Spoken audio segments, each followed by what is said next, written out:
Assalamualaikum dear students. I hope you all are doing well. So in today's class we are going to learn our next topic, that is ribosomes. तो जैसा कि आप लोग जानते हैं कि हमारी फूड का एक इम्पॉर्टेंट पार्ट प्रोटीन है। प्रोटीन्स जो है हमारी बॉडी में बहुत इंपॉर्टेंट रोल प्ले करती हैं। प्रोटीन्स जो है हमारे हेयर्स में होते हैं, हमारे नेल्स में होते हैं, हमारी आइज़ में होते हैं। इसी तरह हमारी बॉडी का बहुत सारा स्ट्रक्चर बनाते हैं और हमारी बॉडी में बहुत सारा रोल प्ले करते हैं। तो प्रोटीन्स को जो है वो हमारी बॉडी में जो है उनका होना बहुत ज़रूरी है। तो प्रोटीन को कौन बनाता है? तो सेल के अंदर, हर सेल के अंदर एक ऐसी ऑर्गेनेली है जो कि प्रोटीन फैक्ट्री कहलाती है, जो कि सेल को प्रोटीन बना के देती है। उस ऑर्गेनेली को हम क्या कहते हैं? राइबोसोम्स। ठीक है। उस दिन हमने पढ़ा था कि राइबोसोम्स जो हैं वो एंडोप्लाज्मिक रेटिकुलम की एक टाइप, जिसको हम रफ एंडोप्लाज्मिक रेटिकुलम कहते हैं, उसके ऊपर भी मौजूद होती है और उसके ऊपर मौजूद होते हैं। और इसके अलावा जो है सेल के अंदर जो सेल का लिक्विड पोर्शन है, जिसको हम साइटोप्लाज्म कहते हैं, उसके अंदर भी राइबोसोम्स मौजूद होते हैं। तो राइबोसोम्स के बारे में आज हम इनकी डेफिनेशन पढ़ेंगे, इनका स्ट्रक्चर, इनकी सेल के अंदर कहाँ पे लोकेशन है और इनका क्या फंक्शन है सेल के अंदर, हम ये स्टडी करेंगे। तो स्टार्ट करते हैं डेफिनेशन से। डेफिनेशन क्या है कि ribosomes are the tiny granular यानी कि grain like structures present inside the cell. Ribosomes जो है वो बहुत टाइनी मतलब बहुत छोटे छोटे से, ग्रेनुलर यानी कि ग्रेन लाइक दानेदार स्ट्रक्चर्स होते हैं। कहाँ पे मौजूद होते हैं? These are present inside the cell. ठीक है, ये हर सेल के अंदर छोटे छोटे से ग्रेन लाइक स्ट्रक्चर्स हैं। ठीक है, और they are found in both prokaryotic and eukaryotic cell. हमने पढ़ा था सेल जो है उसकी टू टाइप्स होती हैं, यूकैरियोटिक और प्रोकैरियोटिक सेल। यूकैरियोटिक सेल्स वो वाले सेल होते हैं जिनके अंदर जो डीएनए होता है वो न्यूक्लियस के अंदर मौजूद होता है। इन सेल्स के अंदर प्रॉपरली डेवलप न्यूक्लियस होता है। और प्रोकैरियोटिक सेल्स वो होते हैं जिनके अंदर प्रॉपरली डेवलप न्यूक्लियस नहीं होता, उनका जो डीएनए होता है वो साइटोप्लाज्म में फ्रीली मौजूद होता है। तो राइबोसोम्स जो हैं वो दोनों सेल्स में होते हैं, वो प्रोकैरियोटिक सेल्स में भी होते हैं और यूकैरियोटिक सेल्स में भी होते हैं। फिर उस दिन मैंने आपको बताया था कि सेल के इर्द गिर्द भी एक बाउंड्री होती है जो इसको प्रोटेक्ट करती है, इसको हम सेल मेम्ब्रेन कहते हैं। और सेल के अंदर जो पार्ट्स हैं यानी जिनको हम ऑर्गेनेलीज बोलते हैं, जैसे हमने 2 ऑर्गेनेलीज जो हैं वो डिटेल में डिस्कस की हैं, जिसमें हमने जो है कल वाले लेक्चर में हमने एंडोप्लाज्मिक रेटिकुलम पढ़ा था, वो भी सेल का एक पार्ट है। तो हमने पढ़ा था कि जो ऑर्गेनेलीज होती हैं उनके इर्द गिर्द भी मेम्ब्रेन होती है। कुछ ऑर्गेनेलीज के इर्द गिर्द मेम्ब्रेन होती है और कुछ में नहीं होती। तो राइबोसोम्स जो हैं ये ग्रेन लाइक स्ट्रक्चर होते हैं, सेल के अंदर होते हैं, लेकिन इनके इर्द गिर्द कोई मेम्ब्रेन नहीं होती। तो they are not surrounded by any membrane, मतलब इनके इर्द गिर्द कोई मेम्ब्रेन नहीं होती। तो इसलिए ये प्रोकैरियोटिक और यूकैरियोटिक सेल दोनों में होते हैं। लेकिन अगर हम यूकैरियोटिक सेल की बात करें तो उसमें राइबोसोम्स जो हैं वो उनका साइज़ लार्ज होता है, लेकिन प्रोकैरियोटिक सेल में राइबोसोम्स का साइज़ स्मॉल होता है। So in simple words, we can say that ribosomes are the small structures in the cell that make proteins. Ribosome cell का वो पार्ट हैं, वो स्मॉल स्ट्रक्चर्स हैं जो सेल के अंदर होते हैं और सेल को प्रोटीन बना के देते हैं। अच्छा, उसके बाद हम इसका स्ट्रक्चर देख लेते हैं। तो राइबोसोम बने हुए किससे होते हैं केमिकली? अगर हम इनकी कंपोजिशन देखें तो ribosomes are made up of proteins and ribosomal RNA. RNA क्या है?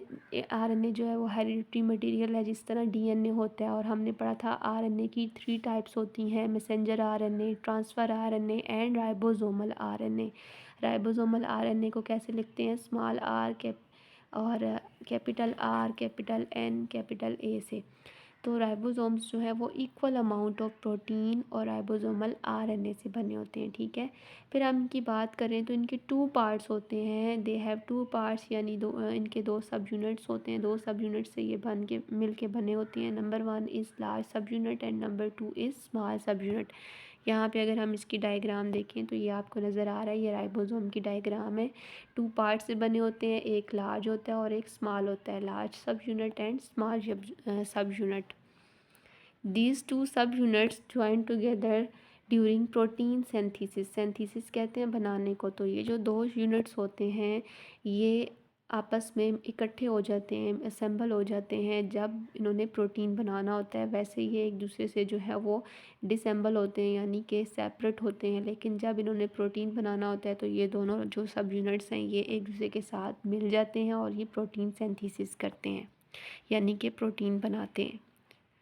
उसके बाद हम सेल के अंदर राइबोसोम्स की लोकेशन देख लेते हैं। तो राइबोसोम्स की सेल के अंदर 2 लोकेशंस हैं। नंबर 1 क्या है कि they are present freely in the cytoplasm, ठीक है, या तो वो सेल के साइटोप्लाज्म में फ्रीली मौजूद होते हैं। अच्छा, और साइटोप्लाज्म आपको पता है सेल का जो लिक्विड पोर्शन होता है जिसमें सारी ऑर्गेनेलीज मौजूद होती हैं। या तो राइबोसोम्स जो हैं ये वहाँ पे फ्रीली मौजूद होंगे, या हमने कल पढ़ा था कि एंडोप्लाज्मिक रेटिकुलम जो कि सेल की एक ऑर्गेनेली है, उसकी 2 टाइप्स पढ़ी थी आपने, rough and smooth endoplasmic reticulum. तो हमने पढ़ा था कि जो रफ एंडोप्लाज्मिक रेटिकुलम होती है उसकी अपीयरेंस रफ होती है, क्यों? क्योंकि उसके ऊपर राइबोसोम्स प्रेजेंट होते हैं। So ribosomes are present in 2 places in cell. या तो ये साइटोप्लाज्म के अंदर फ्रीली मौजूद होंगे, या ये रफ एंडोप्लाज्मिक रेटिकुलम जो कि एक ऑर्गेनेली है उसके साथ ये अटैच होते हैं। अच्छा, फिर इन दोनों का फंक्शन क्या है? अगर राइबोसोम साइटोप्लाज्म में मौजूद हैं तो ये क्या करेंगे? They make proteins for use inside the cell. ये सेल के अपने यूज़ के लिए ही सेल के अंदर जो प्रोटीन्स जहाँ पे ज़रूरत होंगी वहाँ पे जो प्रोटीन्स बनाएंगे, वो कौन से राइबोसोम बनाएंगे? वो फ्री राइबोसोम जो कि साइटोप्लाज्म में मौजूद होते हैं वो बनाएंगे। और जो राइबोसोम रफ ईआर के साथ अटैच होते हैं, आर के साथ अटैच होते हैं, वो कौन से प्रोटीन बनाते हैं? They make protein for export और मेम्ब्रेन। ये जो है वो एक्सपोर्ट के लिए प्रोटीन्स बनाते हैं।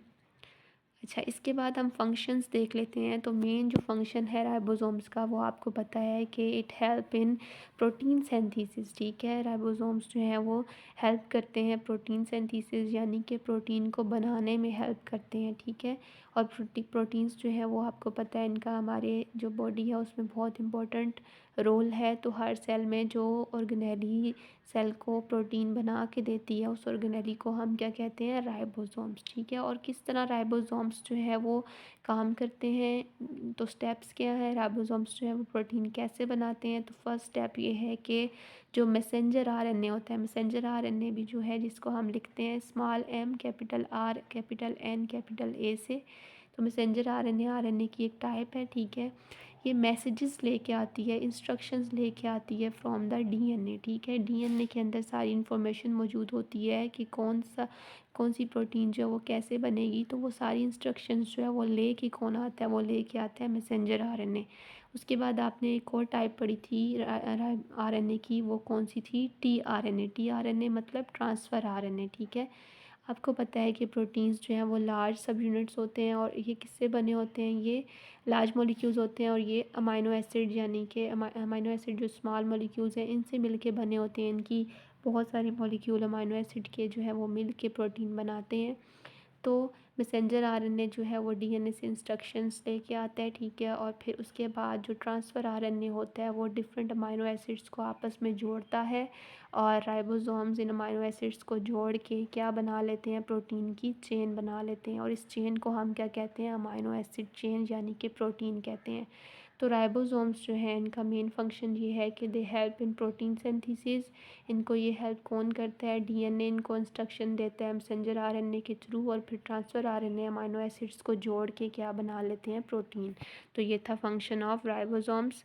यहाँ पे हम देख लेते हैं एक बार फिर से फंक्शन को एक्सप्लेन किया हुआ है डायग्राम के थ्रू। ये आपको नज़र आ रहा है राइबोसोम्स का लार्जर सब यूनिट, और ये आपको नज़र आ रहा है राइबोसोम का स्मॉलर सब यूनिट।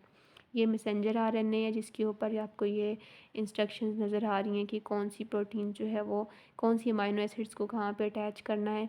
और ये आपको ट्रांसफ़र आरएनए नज़र आ रहा है जो कि अमाइनो एसिड यहाँ पे आपको नज़र आ रही है, ये लेके आ रहा है। और मैसेंजर आरएनए जो है वो इनको बता रहा है कि किस तरह से जो है वो अमाइनो एसिड्स को जोड़ना है और फिर प्रोटीन्स बनानी है।